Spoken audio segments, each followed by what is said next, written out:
Hi friends, hi అండి. Welcome back to our channel. నేను మీ అనూషాని. ఈరోజు మీకు సోప్ ఆయిల్ తయారు చేయడం ఎలాగో మీకు చూపిస్తానండి. ఇవైతే కంఫర్ట్ అండి, 2 బాటిల్స్ అనమాట.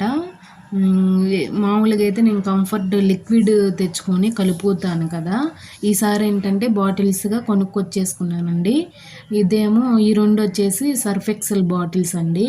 సర్ఫ్ ఎక్సెల్ లిక్విడ్ అనమాట. చాలా బాగుంటుంది లిక్విడ్, వాషింగ్ మిషన్లో వేసుకోవటానికి.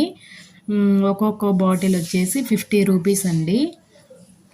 2 బాటిల్స్ ఇవి వచ్చేసి 100 అనమాట.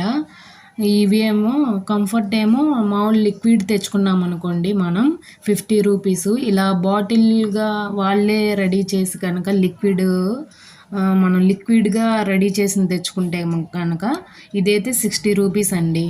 10 రూపీస్ ఎక్స్ట్రా అనమాట. అవి 2 బాటిల్స్ వచ్చేసి 120 అండి. ఇవి 2 బాటిల్స్ వచ్చేసి సర్ఫ్ ఎక్సెల్ 100 అనమాట. ఇవి తెచ్చుకున్నాను నేను. వాషింగ్ మిషన్లోకే వాడుతున్నానండి ఈ 2 కూడా. తర్వాత ఇవి వచ్చేసి నెప్థలిన్ బాల్స్ అండి. ఇవి కూడా పెద్దవి బాగున్నాయి అక్కడ. ప్యాకెట్ వచ్చేసి 60 రూపీస్ అనమాట. అందుకని ఇది కూడా తెచ్చేసుకున్నాను. ఇవేంటంటే కబోర్డ్స్లో ఎక్కువగా వాడుకుంటూ ఉండాలి కదా. కబోర్డ్స్ వేసి ఉంచామనుకోండి స్మెల్ వస్తూ ఉంటాయి బట్టలు. అందుకని క్లాత్లు బట్టలు ఉన్న ర్యాకుల్లో వేసుకుందామని చెప్పేసి ఇవి కూడా తెచ్చుకున్నాను. తర్వాత ఈ ప్యాకెట్ వచ్చేసి పినాయిల్ అండి. ఈ పొట్లంగా ఉంది కదా, ఈ పొట్లం వచ్చేసి ఇదేనండి సోప్ ఆయిల్ లిక్విడ్స్ అనమాట. ఇప్పుడు ఇవి అన్నీ కలిపే నేను ఇప్పుడు సోప్ ఆయిల్ ఎలా రెడీ చేసుకోవాలనేది మీకు చూపిస్తాను. పోయినసారి వీడియోల్లో మీకు పినాయిల్ ఎలా కలపాలి, కంఫర్ట్ ఎలా కలపాలి అనేది మీకు చూపించాను కదా. ఇంకా అందుకని పినాయిల్ ఏమి ఇప్పుడు కలపటం మీకు చూపించట్లేదులేండి. ఇప్పుడు ఓన్లీ సోప్ ఆయిల్ ఎలా చేసుకోవాలనేది మీకు చూపిస్తున్నాను. ఇదిగోండి ఇక్కడ చూడండి, ఈ పొట్లంలో మూడు ప్యాకెట్స్ ఇచ్చారు. ఇలా బ్లాక్ ప్యాకెట్ ఒకటి, ఇలా వైట్ 2 ఇచ్చారండి. ఈ 3 కలిపి ఇప్పుడు సోప్ ఆయిల్ తయారు చేసుకుంటున్నాను. ఈ బ్లాక్ది ప్యాకెట్, దీని పేరు వచ్చేసి స్లెర్రీ అండి. ఇదే ఎక్కువ ఉంటుంది అనమాట. ఈ లిక్విడ్గా ఉండిద్ది. ఆ లిక్విడ్ కట్ చేసి అందులో వేసుకోవాలి. ఇప్పుడు ఏంటంటే డైరెక్ట్గా హ్యాండ్ పెట్టి అస్సలు కలపకూడదండి. ఇది చాలా హీట్గా ఉంటుంది. కాబట్టి ఎప్పుడైనా సరే కట్ చేసి మనం ఒక పుల్ల కానీ స్టిక్ కానీ తీసుకొని దాని సహాయంతోనే కలపాలి. ఇది చూడండి, ఇది లిక్విడ్ అల్లే కొంచెం పల్చగా ఉంది కదా ఇప్పుడైతే. తర్వాత ఆ ఈ లిక్విడ్స్లో ఇప్పుడు నేను తీసుకున్న 2 పొడులు వేస్తూ ఉండి కలుపుతూ ఉంటే బాగా చిక్కగా అయిపోతుందండి. చూడండి ఇప్పుడు ఇది ఎలా ఉందంటే బ్లాక్గా ఉంది కదా, చూస్తే థమ్స్ అప్ ఆ టైప్గా ఉందన్నమాట. మీకు కలర్ చెప్పడానికి చెప్తున్నాను. తర్వాత 2 ప్యాకెట్స్ ఇచ్చారు కదా, ఒక్కొక్కటి కట్ చేసి వేయాలండి. ఫస్ట్ వేసింది మట్టికి బ్లాక్ కలర్లో ఉన్నది స్లెర్రీ. తర్వాత ఈ ప్యాకెట్ వచ్చేసరికి వాషింగ్ సోడా.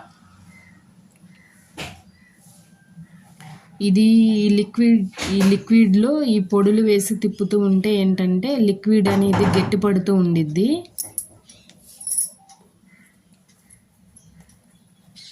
మనం కొంచెం కొంచెంగా వేసుకొని తిప్పుతూ ఉండాలండి. బాగా కలుపుకోవాలి స్టిక్తో. బాగా కలిసిన తర్వాత ఈ 2వ రకంది ఇవి చూడండి, గుళ్ళుగా ఉన్నాయన్నమాట, పలుకులుగా ఉన్నాయి.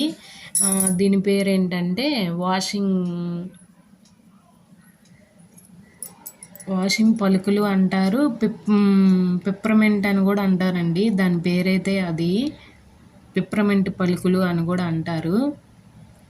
ఇప్పుడు మెయిన్ ఏంటంటే ఇదేనండి. నేను వేసే పలుకులు ఏంటంటే బాగా నురగ రావటానికి కానీ ఇదే లిక్విడ్ చిక్కబడటానికి కానీ బాగా ఉపయోగపడేది ఇదేనండి. ఇదిగో దగ్గరగా చూపిస్తున్నాను మీకు. ఆ పలుకులు అయితే వెంటనే ఏమీ కరగట్లేదండి, చాలాసేపు తిప్పుతూ ఉండాలి. ఒక పావుగంట పైన నేను ఆ పలుకులు వేసినాక తిప్పానండి. తిప్పుతూనే ఉండాలి, అలా వదిలేయకూడదు. వదిలేస్తే ఏంటంటే బాగా గట్టిపడినట్టు అయిపోతుందంట. అలా అవ్వకుండా ఏంటంటే కలుపుతూ ఉండాలి. స్టిక్ కొంచెం లావుగా ఉన్న స్టిక్ తీసుకొని తిప్పుతూ ఉంటే చక్కగా ఆ పలుకులు అనేది కరుగుతూ ఉంటాయండి. నాకు లావుది ఏం దొరకలేదు, సన్నగా ఉందన్నమాట స్టిక్. నేను దాంతో కలుపుతున్నాను. ఇదిగో చూడండి, లిక్విడ్ అంతా గట్టిపడిపోయింది. ఇంకా నేనైతే ఇందులో వాటర్ వేసి కలిపేస్తున్నాను అనమాట.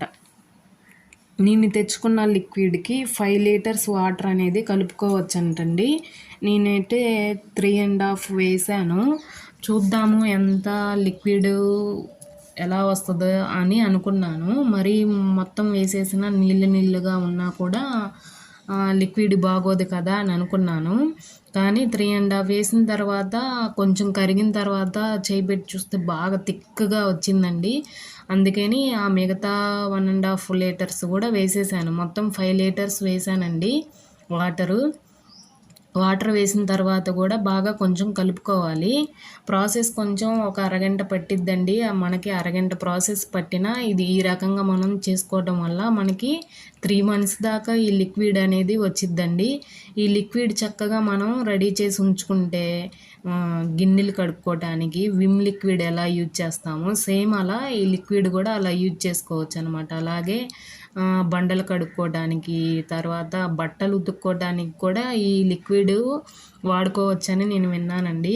చాలా బాగుంది. నేనైతే ఇప్పుడు 2 గిన్నెలు కడుక్కోవడానికి ఉపయోగించాను. అలాగే బండ కూడా కడిగి చూశానండి. అసలు అల్టిమేట్గా చాలా చక్కగా మురికిపోతుంది. చాలా ఫాస్ట్గా పని అవుతుందండి. నాకు చాలా బాగా నచ్చింది. ఈ లిక్విడ్ ఎలా యూజ్ చేసుకోవాలి, బాటిల్స్ ఎలా పెట్టుకోవాలి, ఎలా యూజ్ చేసుకోవాలనేది రేపటి వీడియోలో మీకు క్లియర్గా చూపిస్తానండి. ఇదిగోండి చూడండి, నేను 3 బాటిల్లో పట్టి పెట్టేశాను. కొంచెం లిక్విడ్ బాటిల్లో పోయటం వల్ల కింద పడిపోయింది. కింద పడిపోతే కడుగుతుంటే చూడండి ఎంత నురుగొచ్చేస్తుందో. అసలు చాలా బాగుందండి. బండల మీద కూడా బాగా రుద్ది కడుక్కోవటానికి, మురికిపోవాలంటే కూడా చక్కగా యూజ్ చేసుకోవచ్చు. నాకైతే చాలా బాగా నచ్చింది ఈ సోప్ ఆయిల్. మీకు కూడా యూజ్ అయిద్దని వీడియో రూపంలో మీకు చూపిస్తున్నాను అనమాట. Thank you for watching. మీకు కనుక ఈ వీడియో యూజ్ అయినట్టయితే లైక్ చేయండి, షేర్ చేయండి, ఛానల్ని సబ్స్క్రైబ్ చేయండి. Thank you for watching. మరొక మంచి వీడియోతో మీ ముందుకు వస్తాను. Thank you.